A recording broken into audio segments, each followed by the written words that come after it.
Titanium knife part 3. Tim the Blacksmith, welcome here. It's fantastic to have you here because today we're jumping in with some hand sand.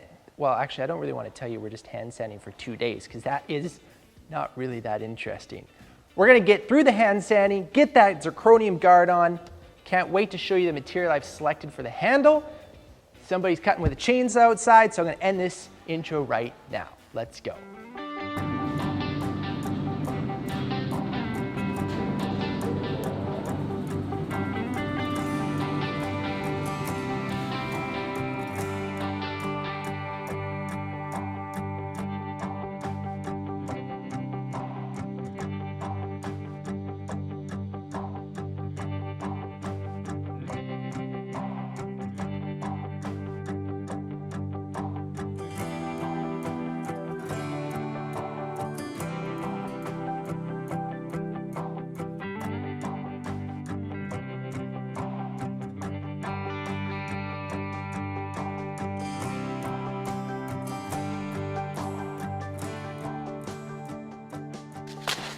So I'm super happy to say that the 40 grit is finished and I'm going to be moving on to 80 grit here. Hoping this is going to go a lot faster now because everything's flat and true. Just taking out the scratches now of the 40 grit and etc. So let's get this going on.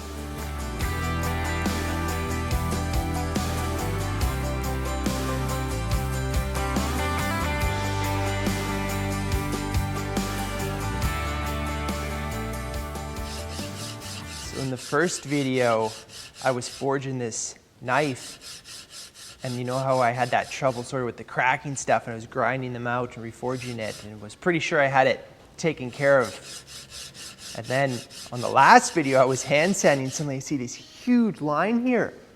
I was kind of joking around, suddenly I'm just like this, you saw me, I think,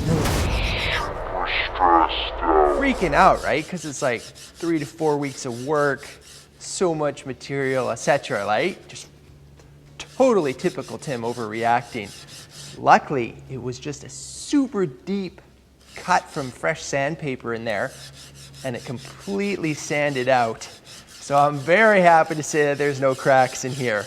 Huge relief. So keep on going here. This is looking good. This is the one-handed sanding coffee.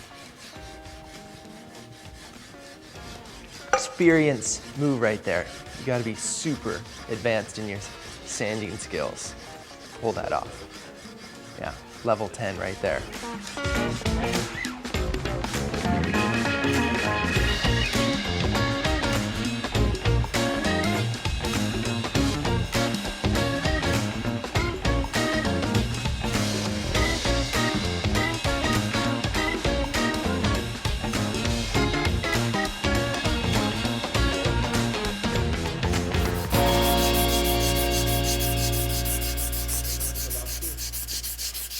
Okay. Yeah, let me come over there. Just give me a second. Okay, Martin and I are just going to have a little meeting on the axes over here.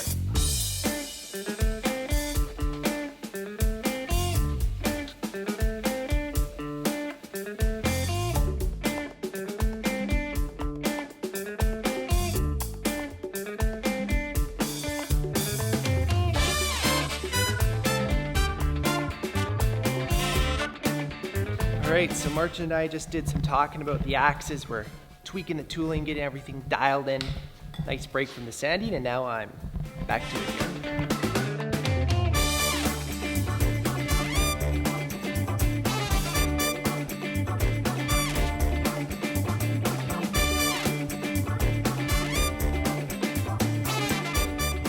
So what an update I have for you. I was always wetting the sandpaper because I thought that would be better for it and last longer. And then I tried it dry, and the difference is incredible how much faster it goes when it's dry. It cuts like crazy. So that was a total game changer. So right now I'm just finishing up this side at 120 grit. But I also want to try something else. I was thinking about it when I made the titanium hammer. I was surprised when I went to the buffer how much it was kind of taking out I guess, some of this roughness of the grinding grit still. So I'm going to take this knife over to the buffer at 120 and just see what it does to this surface, because maybe that'll be a quick way to get it cleaned up. So we're going to try that and see. I figure I'm not going to lose anything by trying that, and it could really help me out maybe. So let's head over there and see how it looks. Just don't want to drop the knife right now. That would be bad.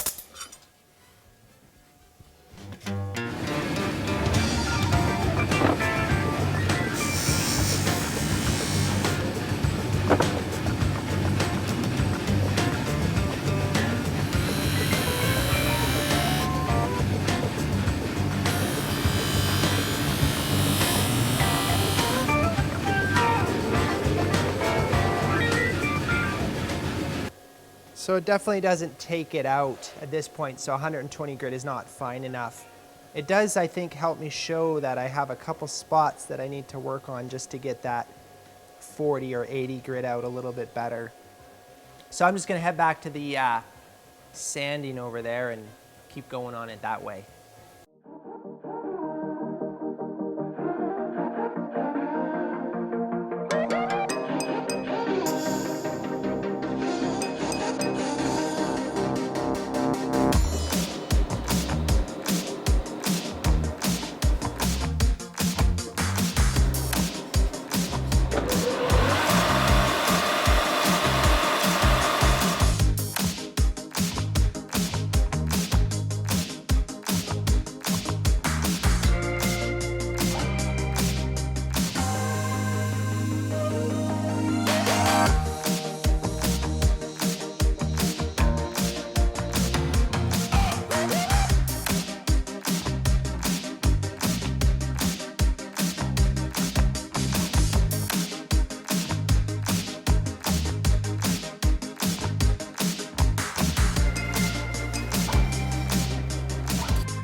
So I'm just sanding 150 grit here. It's coming along nice.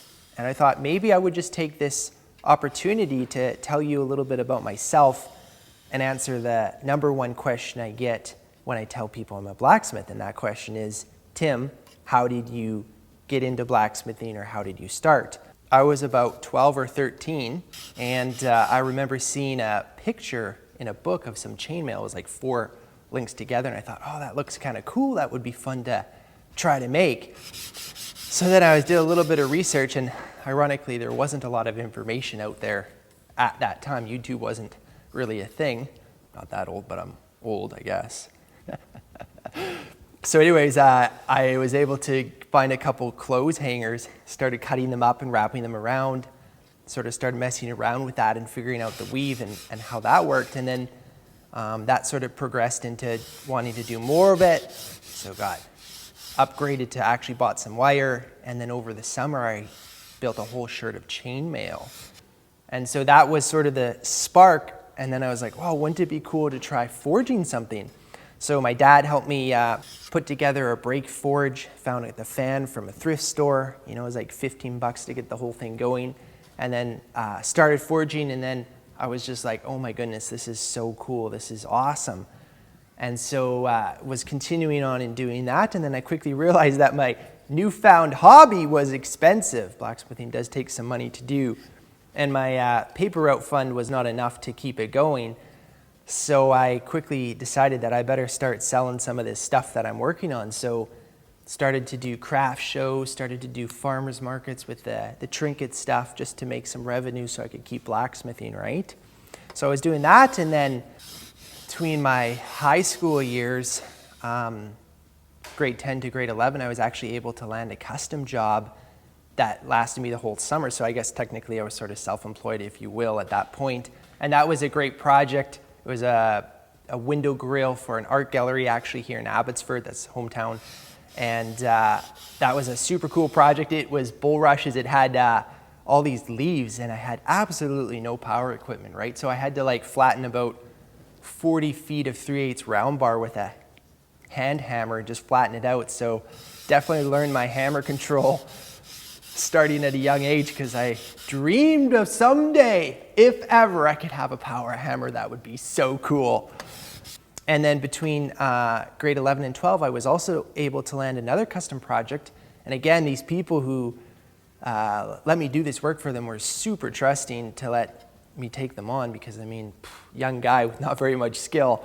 Anyways, it was a garden gate trellis that I did, and that was a really great project. Looking back, I still look at that as a very sort of pivotal moment. Finished high school, and then for the summer, I landed a job working at a historical site as their blacksmith. That's in Fort Langley, close to where Abbotsford is, about 30 minutes away.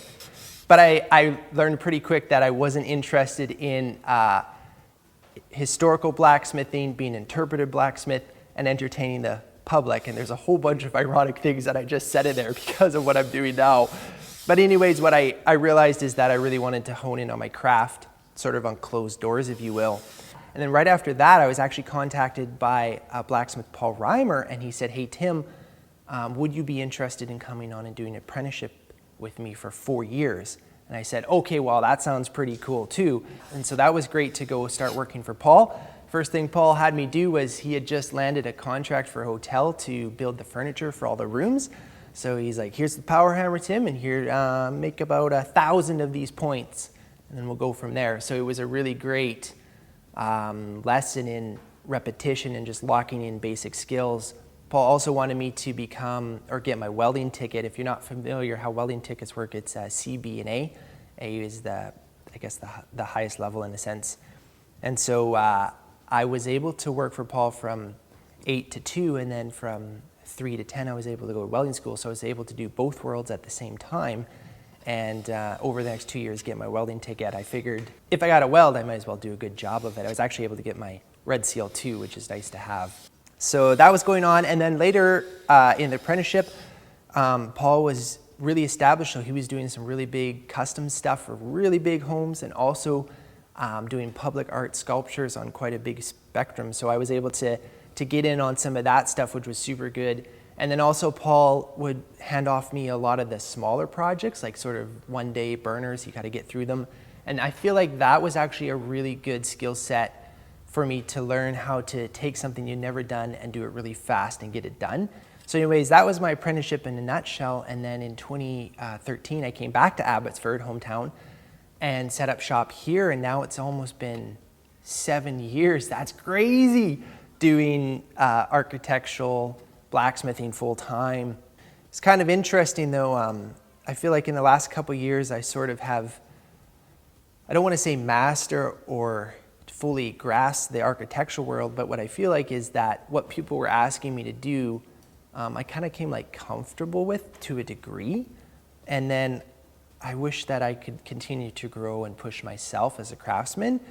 And so I feel like that's one of the things that was really a big drawing card for me to come to YouTube and get excited about, is I feel like as this grows and the project diversity that I get to do here for you and for myself, like a titanium knife, for example, is really pushing me as a craftsman further. And so that's what I'm most excited about here. And not a shameless plug, I guess, please subscribe to the channel. But as the channel hopefully continues to grow, the distance we can go with the projects, I hope will become greater. And so I can push myself harder. And I think that would be really fun, not only for myself, but also for you, the viewer. So I'm hoping that's sort of where we go with YouTube a little bit.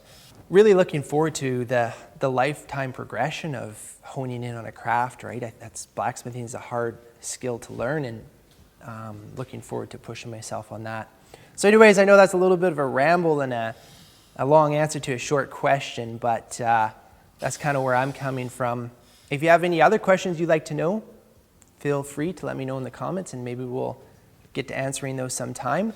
For now, I'm pretty much done my 150 grit on the blade, which is fantastic. So I think I'm gonna hold off from going to the finer grits at this point, and I'm gonna grab that zirconium guard that Martin machined the slot in. I'm gonna start fitting that up to make sure that all works out great, and then we'll pick up hand sanding when we got things a little bit more locked in. So let's take a look at that and go from there.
So here we go. We're going to attempt to try to drive the guard on. I've filed it as close as I think I need to. It's between 2 to 6 thou, give or take a little bit. So I'm going to put this on, just make sure I get this the right way, yes. So this slides on about that far. And I'm very nervous about this because I don't know how zirconium is going to take. So I'm going to go really slow, really easy. This is just a plate with a slot in it, and then this tube is here, like this, so that it all sits hopefully square. And I've got, oh, interesting. Oh, you know what? I don't think my tube is big enough. Okay, so I'm going to try this pipe instead. So that sits like this, and then I'm going to drive this down, and hopefully nothing bad happens. I don't know how titanium and zirconium are going to match up. All right, let's give this a blow and see what happens here.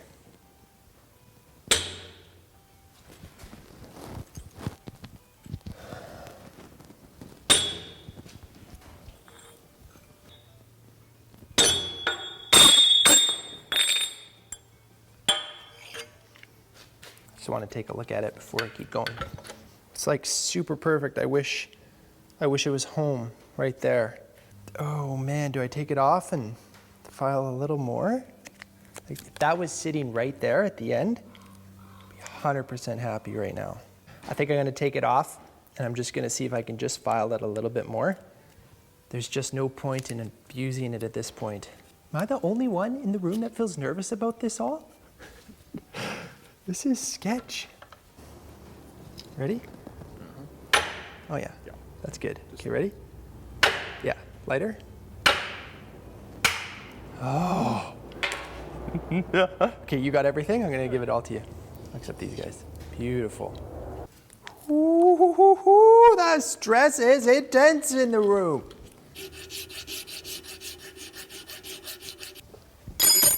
Okay, let's try this again.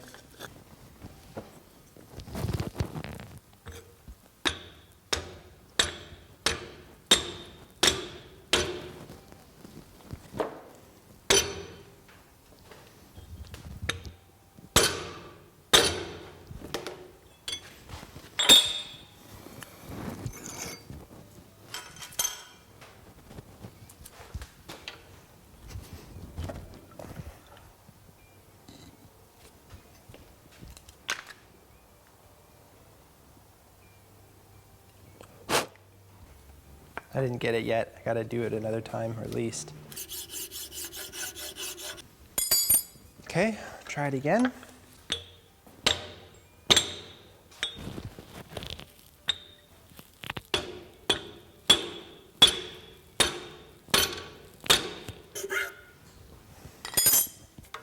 Okay, third time's the charm. Okay, let's try it again.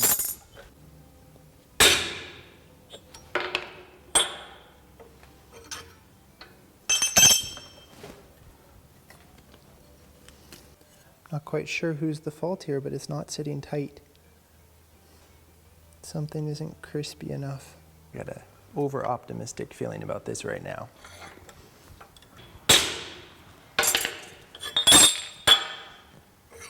Dots are not connecting quite right. Just gonna check it again to see if there's a burr in there. Do not like this. Okay, let's try it again. Kind of sounds like the famous last words around here. See what you wrote.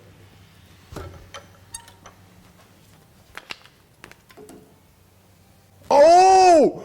Oh, baby! That's like really close. Like just about 100%. Here we go.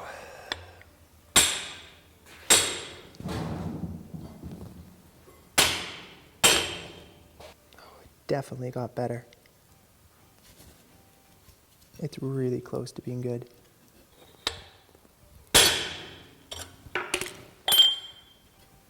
I'm actually happy with that. That's awesome. That looks so good.